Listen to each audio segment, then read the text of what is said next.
This position, this pose is called Warrior 3, Virabhadrasana III. It's actually one of my favorites. Personally, I love all of the balancing postures. I just find it so much fun. It is really challenging.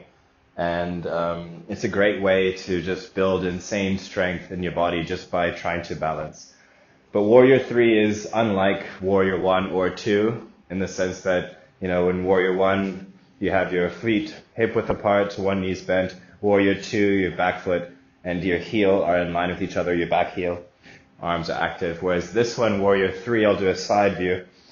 So let's just say my standing leg is my left leg. You can, go into, or different variations or different ways of getting into Warrior 3. We can do that in a later video talking about through sequencing, for example, or different flow ideas. But for the sake of just demonstrating this pose, it's a very active, intense pose. So I'll just show you what it looks like, and then from there we can I'm just playing with my cat there. So I'll take you through it, what it looks like, and then from there I'll talk about it a bit more in terms of muscles activating and positioning and alignment. So with my left leg is my standing leg. I'm reaching forward, so let's just say I'm coming from triangle, for example, the pose we were just in. So I'm coming up from triangle, I take a little deep bend, and then if I want to, I can just place my fingertips on the mat and I'm extending my right leg back. So this is called a standing L. It's kind of like a half version of a standing splits. But then from here, you're reaching your arms in front of you. So the wall's a little bit in my way. But I'm reaching my arms in front. My right leg is back, and I'm lengthening through my fingertips and toes. I'm trying to engage my core and engaging my right leg, engaging my arms. I'm lengthening. It's a very active, very intense pose. And also, I'm just going to take a moment. So that one, it's very intense. There's a lot going on.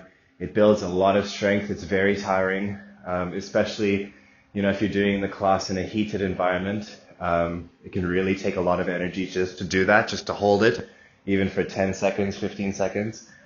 But with my right leg, sometimes you'll see people where their hip is lifted or their hip is swaying out.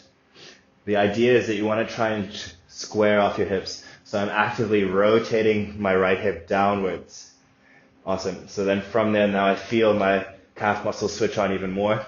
Also, try to engage, point your toes. It helps with anything balancing wise. It helps to really stay active, to flex the leg, to flex the arm. And that way, it may seem like you're doing more, and in a sense you are, but it becomes not easier, but it becomes more pleasant. And I feel like I can hold it longer. For example, if you're going into handstand and you keep everything tight, engaged, switched on, you're engaging your core, your legs and glutes, it becomes easier to hold the handstand for longer than if you're placing all the weight into your hands and shoulders and everything's loose, that is harder to control. So in that sense, when you're lengthening, I'm reaching as far as I can, my arms are flexed, my toes, my back foot's flexed, my right leg is flexed, my glutes switched on, I'm drawing my right hip down, and I'm lengthening, reaching like I'm trying to touch the front of the room and the back of the room at the same time. And then, again, release. Whew. So yeah, that's Warrior 3. It's really intense, really strong, very fiery position. And there's a lot of fun you can do with it as well, going, like I mentioned, the different sequences or different ways of getting into it or coming out of it, going into a different shape.